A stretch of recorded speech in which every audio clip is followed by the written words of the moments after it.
नमस्कार दोस्तों, कैसे हैं आप लोग। मेरी चैनल में आप सभी का स्वागत है। मेरी चैनल रंगीन राह है, a road to success, a road to startup. दोस्तों, जैसे आप नाम जानते हो, रंगीन राह है। ये राह ऐसी कुछ रंगीन है क्योंकि रंगीनियाँ ही हमारी ज़िंदगी में खुशियाँ भरती है, उमंगें भरती है, सब कुछ अच्छा लगने लगता है, सब दुनिया ही पूरी अच्छी लगने लगती है। ऐसे ही कुछ रंगीनियाँ लेके मैं आता हूँ रंगीन राहों में। दोस्तों, ये मेरा एक चैनल है जिसमें अब बॉलीवुड के लायक जो भी फिल्में होती है, बॉलीवुड की जो भी फिल्में होती है, या तो बॉलीवुड की कोई भी बातें होती है, जैसे कि कोई एक्टर, कोई नया कलाकार, कोई कलाकार की खूबियाँ, सब कुछ मैं बताऊँगा। दोस्तों, तो रहिए मेरे साथ मेरी चैनल रंगीन राहे में।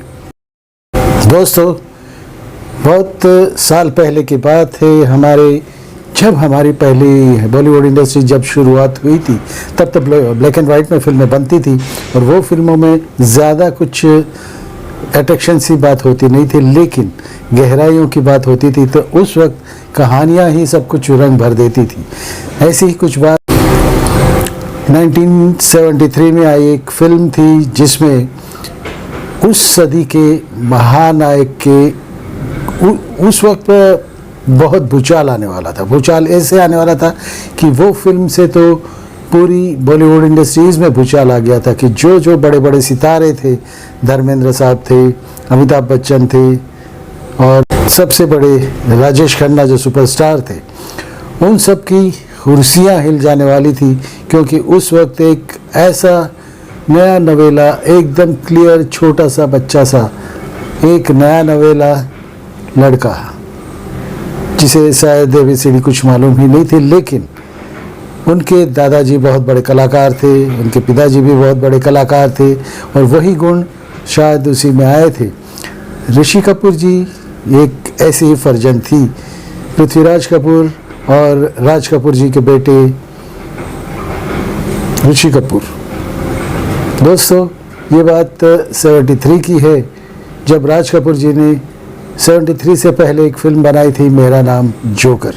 मेरा नाम जोकर शायद ज़्यादा चली नहीं क्योंकि वो फिल्म बहुत बड़ी थी, 4 घंटे की फिल्म थी, 2 इंटरवल थे उसमें। जब राज कपूर जी बाहर गए थे, मॉस्को गए थे, तब उन्होंने ये कहानी उनके दिमाग में आई थी, इस मेरा नाम जोकर की कहानी आई थी कि मेरा नाम जोकर में ये होता है कि सब कुछ होते हुए कुछ भी हो जाए, शो मस्ट गो ऑन। ये बहुत बड़ी बात कहती थी, उस वक्त की बात थी। एक जोकर था, उसी की कहानी थी। उसके पिताजी मर जाते हैं, वो गरीब होता है, सब कुछ होते हुए भी शो मस्ट गो ऑन, वो शो करते रहता है।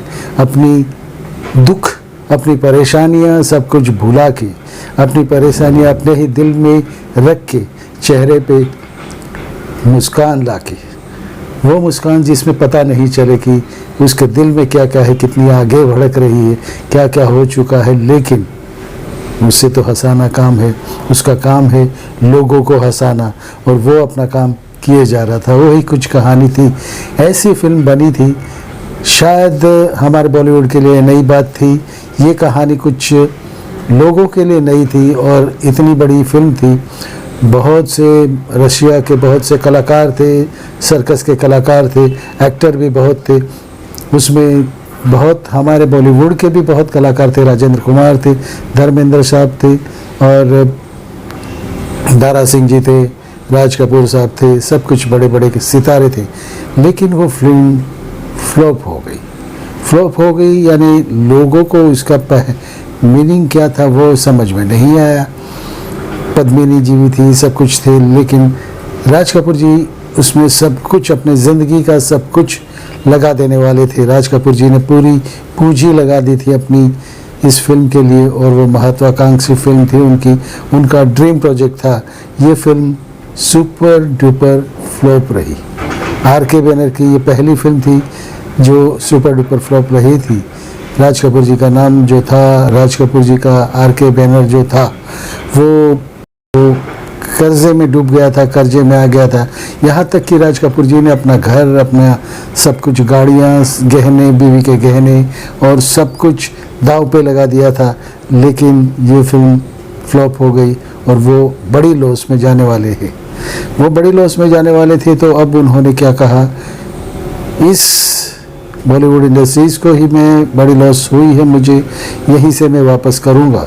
आखिर उनका दिमाग तो ज़्यादा चलता था, तो उन्होंने लोगों को क्या चाहिए वही ध्यान में रख के एक नया चेहरा, एक नई स्फूर्ति वाला चेहरा, एक खूबसूरत लड़की यानी डिम्पल कापड़िया, एक खूबसूरत लड़की, खूबसूरत यानी वो भी नहीं, एकदम नई नवेली, जैसे सुबह की फूलों पे जो ओस की बिंदु रहती है उस टाइप की लड़की थी, खूबसूरत।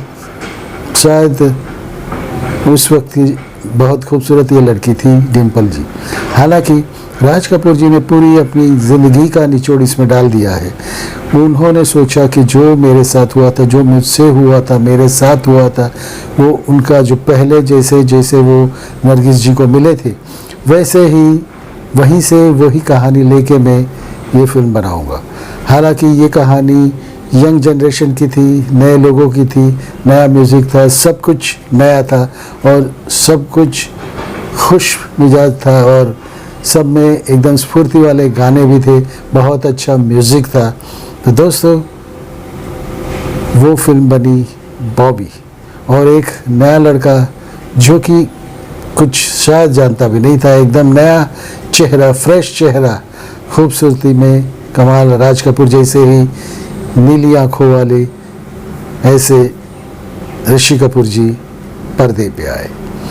उस वक्त की खूबसूरत अभिनेत्री में डिम्पल कापड़िया थी, एकदम यंग लड़की थी और उन्होंने सोचा कि इस वक्त मैं जो जिस टाइप की फिल्में बनाता हूँ उस टाइप से हटके लोगों को क्या चाहिए वही मैं दूंगा। लोगों को चाहिए म्यूज़िक, खूबसूरत दिखना, सब कुछ एकदम खुशनुमा वातावरण हो, सब कुछ सीनरीज, वो सब कुछ उन्होंने उस फिल्म में डाल दिया था। यंग लोगों की कहानी थी, यंग जवान की कहानी थी। हालांकि ये प्रश्न तो था ही कि यंग लड़के, यंग जवान लड़के, नौजवान लड़के क्या चाहते हैं, वही इस कहानी में था। उनकी अपनी बात थी और उनका रिवॉल्यूशन था अपने जो भी चले आ रहे घरेलू, जो भी से बगावत की एक ये थी, नौजवानों को उस बेड़ी को तोड़ना था, उस जंजीरों को तोड़ना था। तो यही कुछ कहानी थी बॉबी की। और ये फिल्म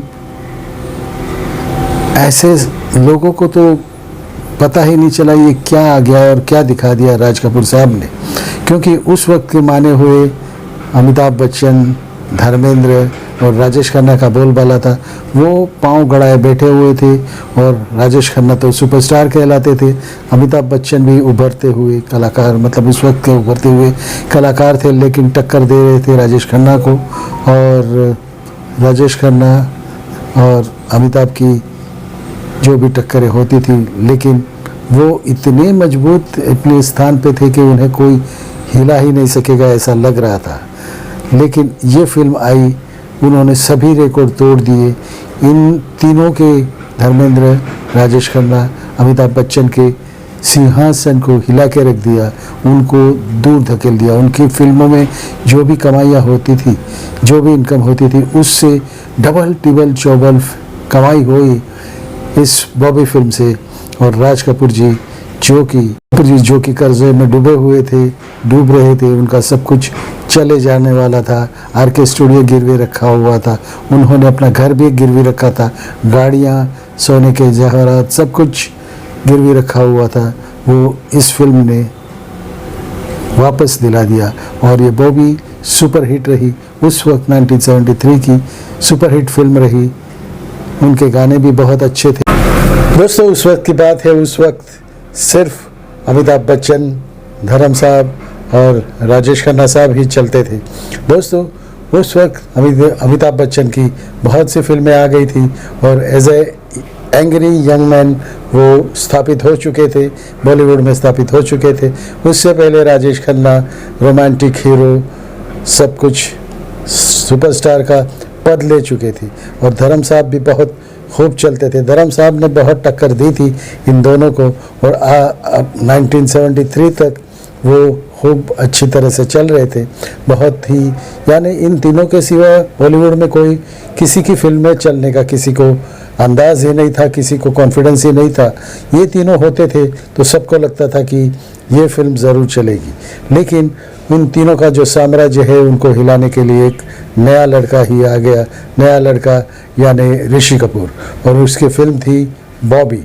बॉबी ने उस वक्त के जो भी फिल्मों के कीर्तिमान थे सभी को ध्वस्त कर दिया और सुपर कमाई करके वो फिल्म आगे बढ़ गई, बहुत ही आगे बढ़ी, और बरसों बरस में यानी कि दो साल 3 साल तक वो छाई रही लोगों के दिल में, क्योंकि वो उस वक्त की जो फिल्में बनती थी उस वक्त की फिल्में जो बनती थी उसमें ये कुछ अलग ही कहानी थी, कुछ अलग ही यंग जनरेशन की कहानी थी, यंग जनरेशन के प्यार की कहानी थी, यंग जनरेशन की उबाल की कहानी थी, और अपनी नई पीढ़ी की पुरानी पीढ़ी से जो टक्कर थी वो थी।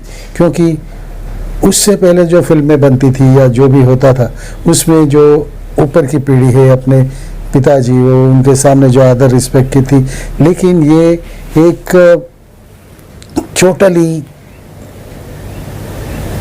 जनरेशन गैप वाली बात थी, और ये जनरेशन आज़ादी चाहता था, सब कुछ चाहता था, और वो अपनी बात कहने के लिए तैयार था, और ये बात राज कपूर जी ने बॉबी में बताई।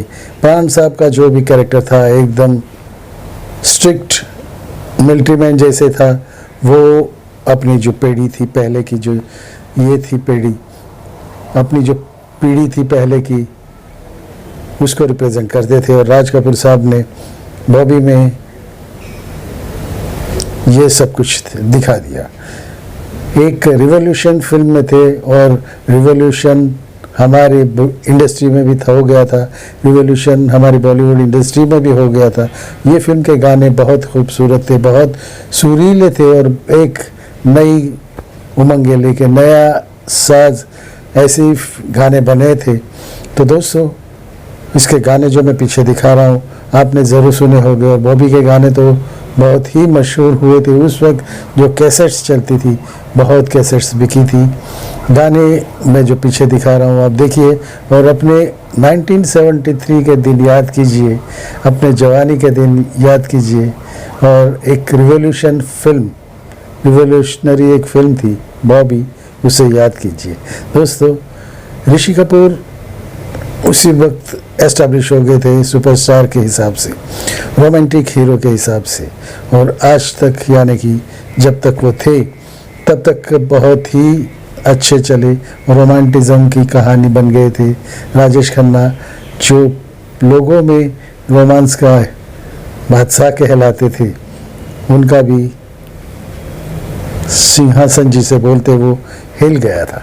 दोस्तों, यही कुछ कहानी थी, यानी ब्लड में होता है एक्टिंग, कला अपने खून में होती है, वो ऋषि कपूर जी ने बता दिया। क्योंकि ऋषि कपूर के दूसरे भाई भी थे, लेकिन ऋषि जी इतने अच्छे चले, बहुत अच्छे चले, और उनकी अदायगी, उनकी एक्टिंग लोगों को बहुत पसंद आ गई। दोस्तों, कहते हैं ना कि होनहार बिरहान के होत चिकने पात, यानी जो भी छोटा बच्चा होता है वो पलने में से ही अपनी आदतें, अपनी कहानी दोहरा देते हैं। ऐसा ही हुआ था राज कपूर जी की सब कुछ एक्टिंग, सब कला ऋषि कपूर जी ने अपने आत्मसात की थी। पृथ्वीराज कपूर जी की गहरी आवाज़ और जो स्टेज का जो भी अनुभव था, सब कुछ मिश्रण ऋषि कपूर में देखने मिलता था। तो a star is born Bobby film superhit हो गई। दोस्तों, यही कुछ कहानी थी। यानी ये होता है कि किसी में भी किसी वक्त भी कोई कुछ भी हो सकता है, और बॉलीवुड में ये तो होता ही है, कभी भी कुछ भी हो सकता है। एक नया लड़का तीनों हीरो को ढकेल के आगे आ गया, सबसे नंबर 1 पे बैठ गया। यही था ऋषि कपूर, और फिल्म थी बॉबी। दोस्तों, ऐसे ही कुछ कहानियाँ लेके आऊँगा आपके साथ मेरे साथ रहिए मेरे दोस्त। हमारी फैमिली के मेंबर यानी रंगीन राहे के मेंबर। दोस्तों, ये वीडियो कैसे लगी ज़रूर बताइएगा। अगर अच्छी लगी हो तो अपने दोस्तों को शेयर कीजिए, और अगर आप नए हो मेरे चैनल पे तो नीचे जो लोगो आता है उसे सब्सक्राइब कीजिए और बाजू का लाल बटन दबा दीजिए। दोस्तों, भारत माता की जय, वंदे मातरम। I love you friends. दोस्तों, पसंद आया होगा। अगर आप कुछ चाहो तो मुझे वीडियोस में बताइएगा, नीचे बताइएगा नरेशंस में, तो मैं वो वीडियो बनाऊंगा। तो दोस्तों, भारत माता की जय, वंदे मातरम।